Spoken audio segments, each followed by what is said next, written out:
Selamat pagi Bu, saya Desi Yohana Sihaan akan memberikan kesimpulan dari alat-alat evaluasi. Alat-alat evaluasi terdiri atas dua, yaitu yang pertama tes dan yang kedua adalah non-tes.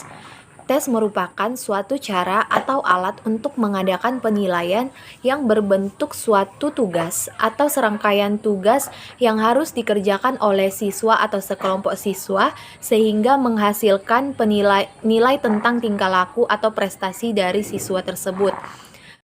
Pengelompokan tes berdasarkan fungsinya sebagai alat ukur perkembangan atau kemajuan peserta didik. Yang pertama adalah tes seleksi. Tes seleksi ini dikenal dengan tes saringan masuk atau ujian masuk. Tes ini bertujuan untuk menyeleksi atau melakukan penyaringan. Yang kedua yaitu tes awal.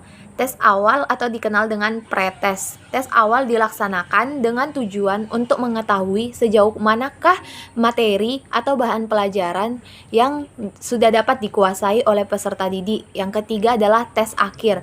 Tes akhir dikenal dengan post-test. Tes akhir dilaksanakan dengan tujuan untuk mengetahui apakah semua materi pelajaran sudah dapat dikuasai dengan sebaik-baiknya oleh peserta didik. Yang keempat adalah tes diagnostik. Tes diagnostik digunakan untuk mengetahui kelemahan-kelemahan siswa sehingga dapat dilakukan pemberian perlakuan yang tepat.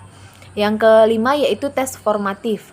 Tes ini adalah untuk mengetahui sejauh manakah siswa telah terbentuk setelah mengikuti suatu program tertentu. Yang keenam, tes sumatif. Tes sumatif dilaksanakan setelah berakhirnya pemberian sekelompok program atau sebuah program yang lebih besar. Menurut Sudijono, berdasarkan aspek psikis yang ingin diungkap, dapat dibedakan menjadi 5 golongan, yaitu yang pertama tes intelijensi, yang kedua adalah tes kemampuan, yang ketiga tes sikap, yang keempat tes kepribadian, dan yang terakhir adalah tes hasil belajar. Kemudian ada jika dilihat dari segi banyaknya orang yang mengikuti tes, dibedakan menjadi yang pertama yaitu tes individual, yang kedua tes kelompok. Lalu ada pula jika dilihat dari segi waktu yang disediakan bagi testi untuk menyelesaikan tes. Yang pertama yaitu adalah power test. Ini waktunya tidak dibatasi. Yang kedua adalah speed test. Ini waktunya dibatasi. Kemudian jika dilihat dari segi bentuk responnya, tes dapat dibedakan menjadi 2 golongan, yaitu yang pertama verbal test dan yang kedua adalah non-verbal test. Sebuah tes yang bisa dikatakan baik sebagai alat pengukur harus memenuhi persyaratan tes, yaitu memiliki yang pertama validitas, yaitu tes tersebut dapat tepat mengukur apa yang hendak diukur. Yang kedua yaitu reliabilitas, yaitu tes dapat dikatakan dapat dipercaya jika memberikan hasil yang tetap apabila diteskan berkali-kali. Yang ketiga objektivitas, ini apabila dalam melaksanakan tes itu tidak ada faktor subjektif yang mempengaruhi. Yang keempat praktikabilitas, ini dapat dikatakan tinggi apabila tes tersebut bersifat praktis dan mudah pengadministrasiannya. Yang kelima adalah ekonomis. Ekonomis di sini adalah pelaksanaan tes tersebut tidak membutuhkan ongkos atau biaya yang mahal, tenaga yang banyak dan waktu yang lama. Alat evaluasi yang kedua yaitu teknik non-tes. Teknik non-tes berarti melaksanakan penilaian dengan tidak menggunakan tes.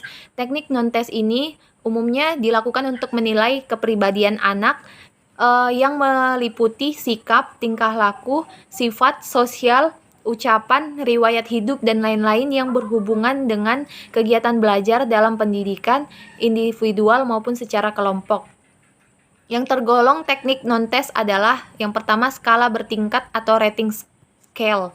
Yang kedua yang tergolong di dalam non-tes ini yaitu yang pertama adalah skala bertingkat atau rating scale, yang kedua kuesioner, yang ketiga daftar cocok atau checklist, yang keempat adalah wawancara atau interview, yang kelima adalah pengamatan atau observasi, dan yang terakhir adalah riwayat hidup. Selain teknik-teknik tersebut, ada juga teknik lain, yaitu yang pertama adalah studi kasus atau case study, yang kedua catatan insidental atau anecdotal record, yang ketiga sosiometri, dan yang terakhir adalah inventory kepribadian.